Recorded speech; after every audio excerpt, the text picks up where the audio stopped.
as Rachel and I were discussing at the beginning of this hour, we were wondering what you knew and when you knew it about Konstantin Kilimnik passing information to Russian intelligence services. Well, Lawrence, as you pointed out, the chain here is the Trump campaign chairman, Paul Manafort, and his deputy chairman are giving polling data and strategic information about their strategy in the Midwest to Kilimnik, who the deputy chairman acknowledges they knew was a spy or they believed was a spy. And in fact, as the Treasury Department has acknowledged, was a spy and was providing this to Russian intelligence, and not just Russian intelligence, but the same services that are involved in trying to help Trump win in that election. That's what most people would call collusion. And I don't know how the no collusion crowd explains that. So in terms of when did we know this, we certainly knew for a long time that the Trump campaign was giving internal polling data and strategic information to someone linked to Russian intelligence. But this goes further and says that this was an intelligence agent. That was the Senate Intelligence Committee's bipartisan conclusion. And now we know that this information got back to these intelligence agencies. So pretty direct chain here.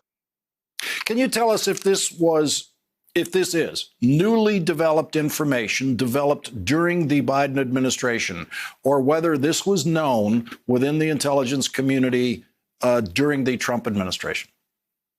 You know, that's a good question. We certainly knew that there were links between Kilimnik and Russian intelligence. But this statement by Treasury goes further than anything I've seen the intelligence community relate so far.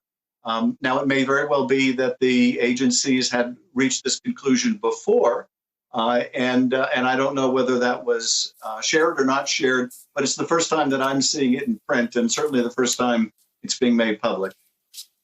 What else do you think we might end up learning? In what areas might we end up learning new things about 2016 or 2020 elections?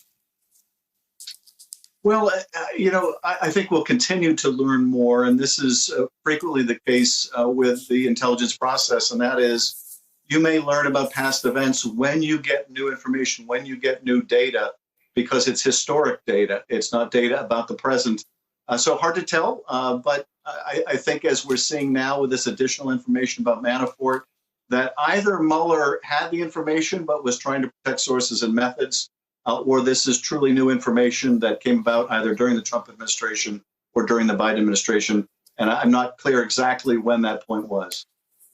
What is your reaction to the sanctions as they were issued today? Very powerful. It will definitely put a crimp in the Russian economy. And it's the kind of sanction that the Biden administration can turn the screws on. So they have the flexibility to really clamp down further if the Russians escalate or continue to engage in this kind of malign conduct, this kind of election interference, this kind of cyber hacking or attacking. I like the fact that they're going after these Russian private companies that are aiding in these destructive hacks, and that they're going after individuals that have culpability in terms of Russia's illegal occupation of Crimea. So it's pretty dramatic, I have to say. When I saw them, I thought, thank God we have a president again who's willing to stand up to Vladimir Putin. And what do you think that means in terms of our relations with Russia now that Vladimir Putin understands clearly, as of today, more vividly than before even, the difference between dealing with a Trump presidency and a Biden presidency? Well, first off, he knows he's not going to manipulate this president simply by flattering him, praising him in some way, that he has to fear this president. This president is willing to follow through. These are not hollow words that the president is taking action. But at the same time, I think the administration is being very smart and being very open and saying, look, we're willing to meet with you. We're willing to sit down with you. We're willing to find common ground on things like the limitation of nuclear arms. But you engage in this other stuff, and we're going to come after you, and we're not fooling around. And that's, I think, the way you need to treat the Russians, which is don't take them by surprise. Tell them what you're going to do. And if they cross the line, you got to make sure you do it. And what What other devices, techniques, strategies does the administration have beyond sanctions if there's more to respond to? I think the most powerful thing, and sanctions, truly have their limits, and we found out just how limited ultimately the impact of sanctions can be.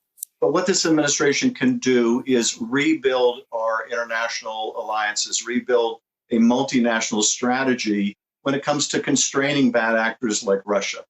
We can strengthen the international institutions that have atrophied over the last 4 years that give teeth to the rule of law and the rule and the rule of the road. And so building those international partnerships, frankly, is something that terrifies the Russians.